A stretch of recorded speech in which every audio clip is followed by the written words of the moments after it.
Audio Jungle.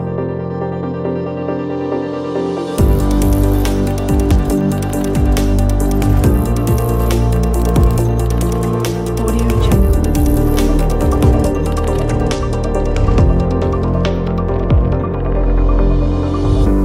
Audio Jungle. Salam sejahtera kepada semua murid-murid. Kelas hari ini kita akan berbincang tentang topik nutrisi. Di negara kita Malaysia, kita biasanya nampak beberapa jenis bentuk badan di sekeliling kita. Sekarang, sila bayangkan awak sekarang di satu pasaraya yang beramai-ramai orang. Apakah bentuk badan mereka dalam minda awak? Cikgu bagi 5 saat untuk kamu bayangkan.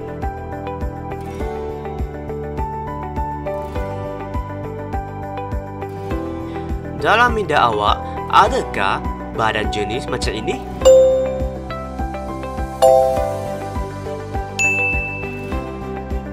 Sebagai yang kita maklumi, Malaysia ialah sebuah negara berbilang kaum yang hidup dalam keadaan aman dan damai. Oleh itu, makanan Malaysia juga terdiri daripada berbagai jenis makanan yang boleh dinikmati bersama. Antara hidangan popular dan digemari oleh rakyat Malaysia, dengan ini, Malaysia juga direkodkan sebagai negara yang mempunyai bilangan penduduk tergemuk paling tinggi di Asia menurut kepada satu kajian pada tahun 2011. Oleh itu, kita perlulah belajar tentang nutrisi makanan supaya kesihatan badan kita dapat dikekal. Makanan yang kita makan setiap hari telah dibahagikan kepada 7 kelas dan setiap satu memainkan peranan yang penting kepada kesihatan kita. Contohnya karbohidrat, protein, lemak, vitamin, mineral, pelawas dan air. So, kita akan tengok makronutrisi dulu. Makronutrisi bermaksud nutrisi makanan yang perlu kita diambil dalam kuantiti yang paling banyak. Makronutrisi yang pertama adalah karbohidrat. Kegunaan karbohidrat adalah untuk membekalkan tenaga kepada aktiviti harian, termasuk menggekalkan kehidupan. Contohnya, bernafas, menggepam jantung, aliran darah dan lain-lainnya. Contoh makanan yang mengandungi banyak karbohidrat adalah nasi, roti, pisang ataupun kentang. So, sila ingat, karbohidrat adalah untuk membekalkan tenaga kepada seluruh aktiviti manusia.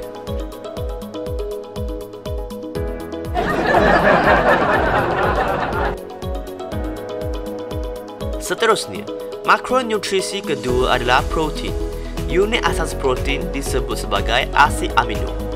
Fungsi protein adalah digunakan untuk pertumbuhan dan membaiki tisu-tisu badan yang rosak dan mati.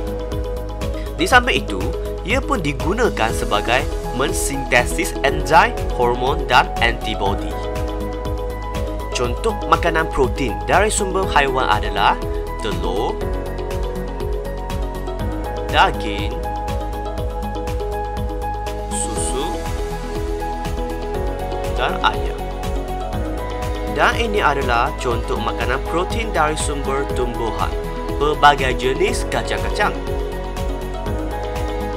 So, sila ingat, protein memainkan peranan untuk pertumbuhan dan membaiki tisu-tisu dan sel badan kita. Seterusnya, makronutrisi terakhir adalah lemak. Karbohidrat yang tidak sempat digunakan akan ditukar jadi lemak dan disimpan pada badan kita.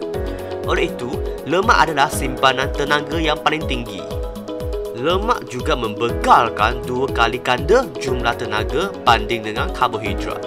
Dan lemak juga memainkan peranan penting untuk melindungi organ badan. Di samping itu, lemak juga pengangkut bagi vitamin A, D, E, K. Lemak boleh mengawal suhu badan kita pada musim sejuk. So, sila ingat, lemak adalah berfungsi untuk melindungi organ badan, pengangkut bagi vitamin A, D, E, K dan penebat haba. Baiklah, marilah kita berbincang tentang mikronutrisi. Mikronutrisi bermaksud badan kita hanya memerlukan nutrisi ini dalam kuantiti yang sedikit untuk menggekalkan kesihatan kita. Yang pertama kita ada vitamin. Vitamin diperlukan oleh badan dalam kuantiti yang sedikit dan ia dapat menggegarkan kesihatan kita. Vitamin dibahagikan kepada dua jenis, iaitu vitamin larut air dan vitamin larut lemak. Untuk vitamin B dan C adalah vitamin larut air dan vitamin A, D, E, K adalah vitamin larut lemak. Setiap vitamin memainkan peranan sendiri dan boleh mencegah penyakit yang tertentu. Jadual tersebut telah menunjukkan ciri-ciri vitamin dari sudut sumber, kepentingan dan kesan kekurangan vitamin.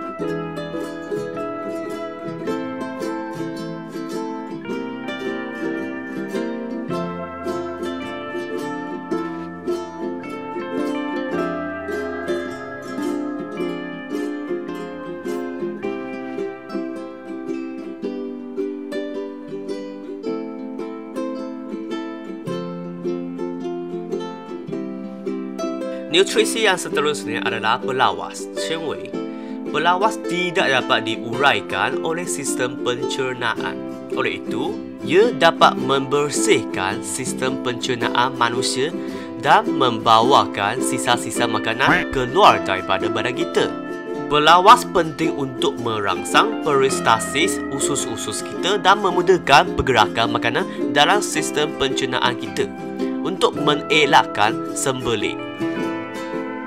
Kebanyakan sayur-sayuran dan buah-buahan mengandungi pelawas yang tinggi. Seterusnya kita ada mineral. Mineral juga diperlukan oleh badan dalam kuantiti yang kecil sahaja. Kegunaan mineral adalah untuk mengawal atau proses badan bagi menggegarkan kesihatan. Dan ini adalah contoh-contoh makanan mineral.